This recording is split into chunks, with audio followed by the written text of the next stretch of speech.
Hey, you've heard that expression, right? That question. Have you ever had to go back to the drawing board?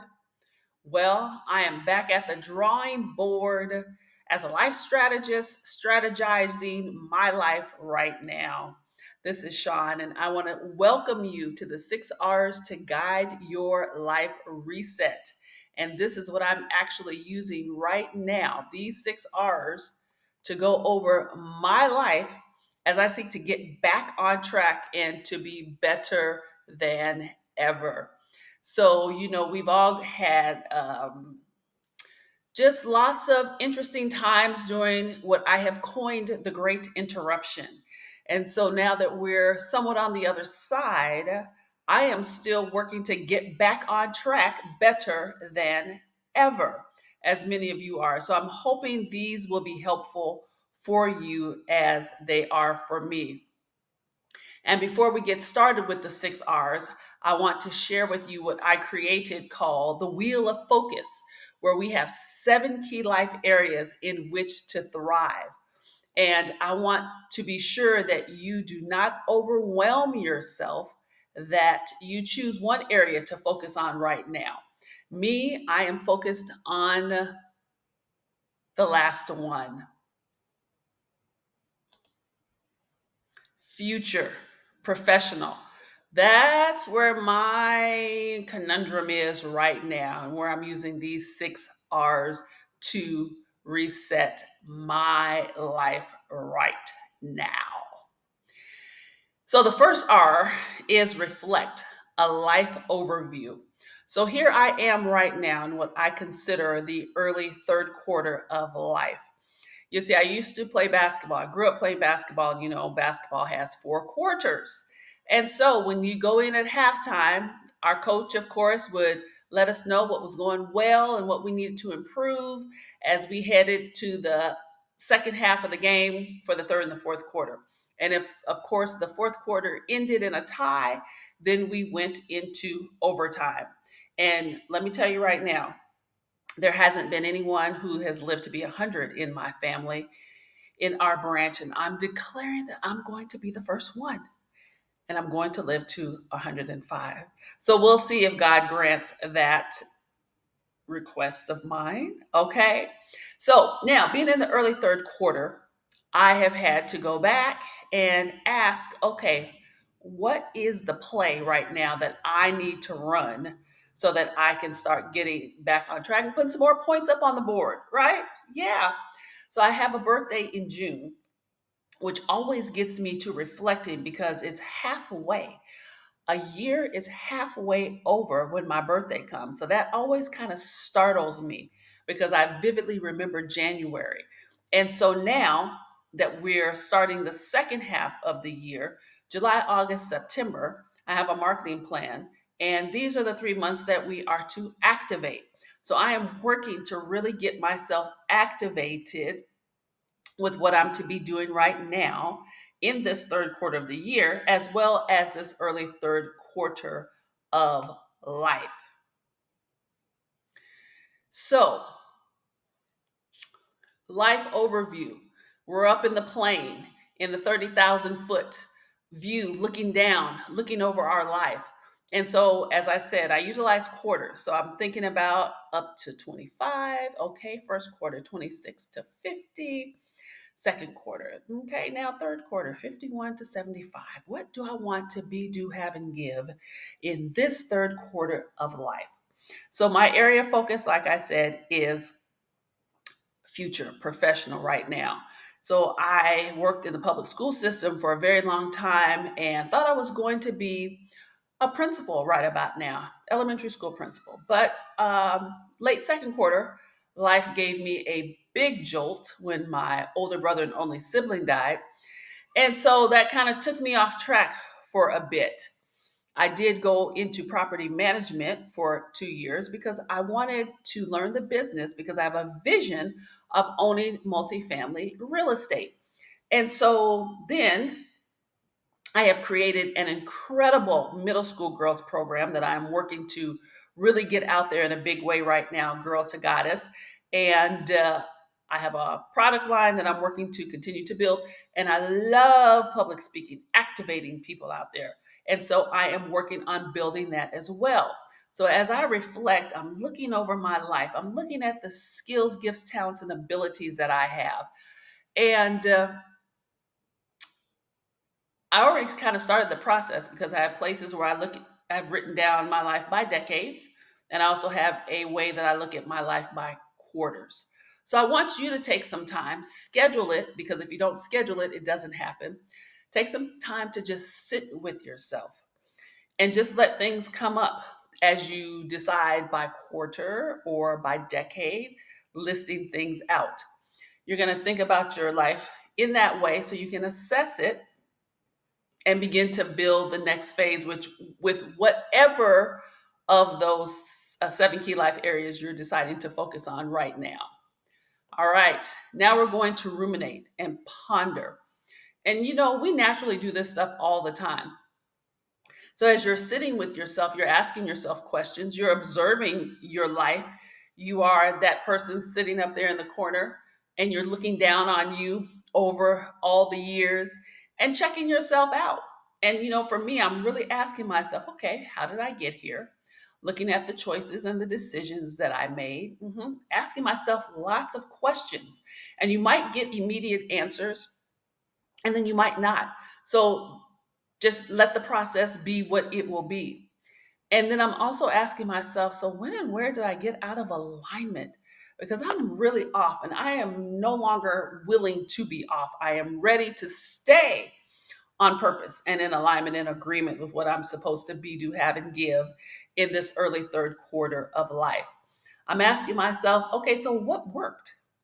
What did I enjoy? Where did I thrive?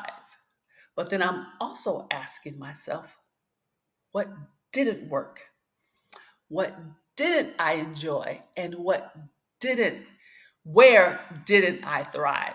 And so those I don't want to continue. I want to get back into alignment and agreement where I can have some fun and be incredibly effective. So now I'm reviewing as things are starting to come up. I am looking again at some things have become more clear. I always said I wanted to go to counseling, and I probably still will. But as I start just asking for things to be rooted up and out of me so I can be a clear, clean vessel, some things are coming to me now as to why I made some decisions that I made. And I'm like, oh, that wasn't great. Not proud of that, but it is what it is.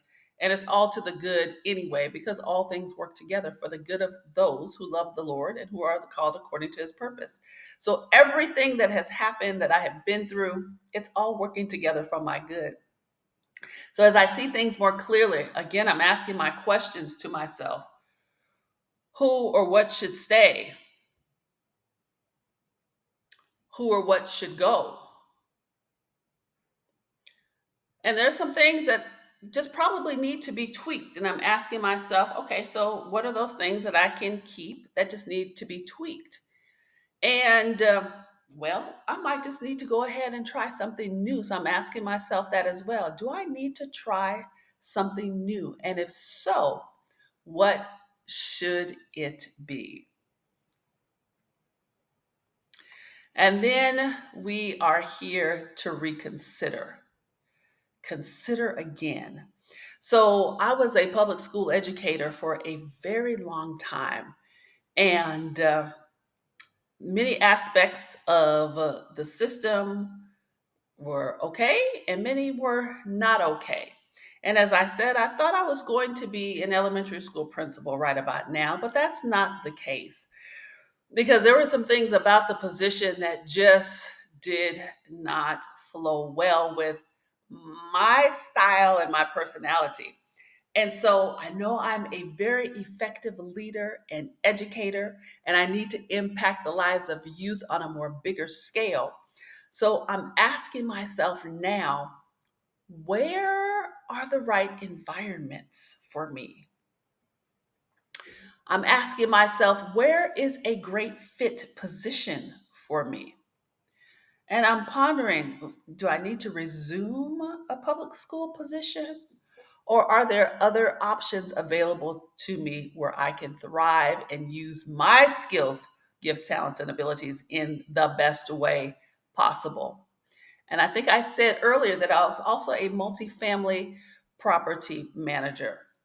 And aspects of that was great, aspects of that was not so great. My main purpose in that was to learn the business because my future vision is to own several multifamily properties. So,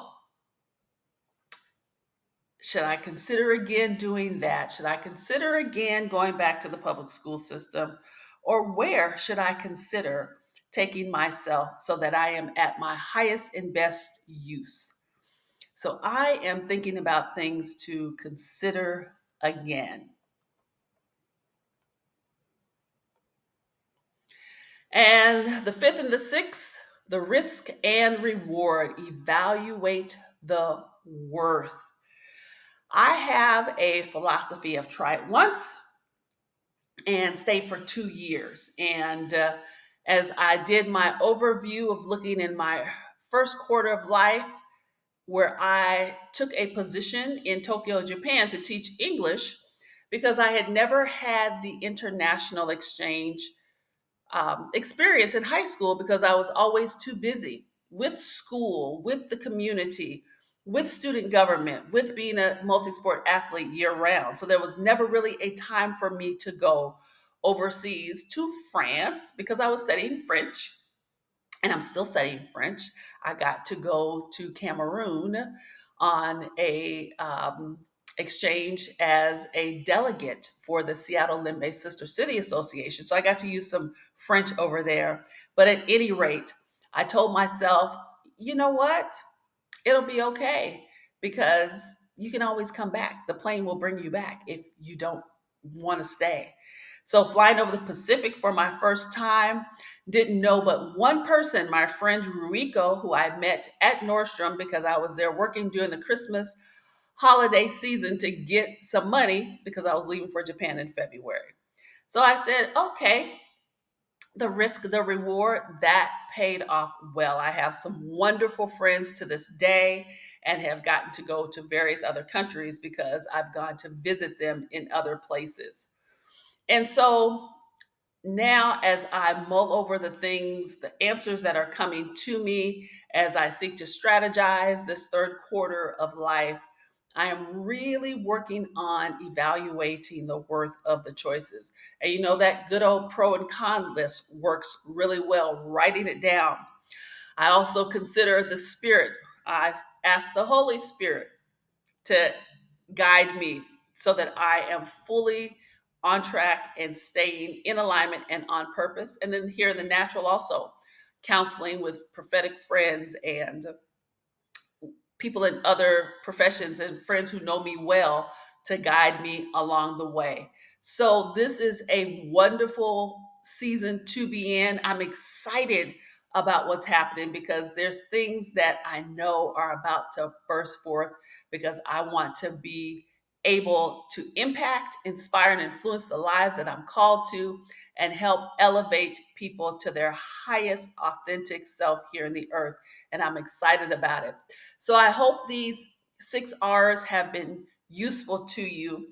Um, just go back to the drawing board because we want to make sure that we have no regrets when we leave this earth, that we have done everything that we were created to be, do, have, and give with the time that we have here in the earth.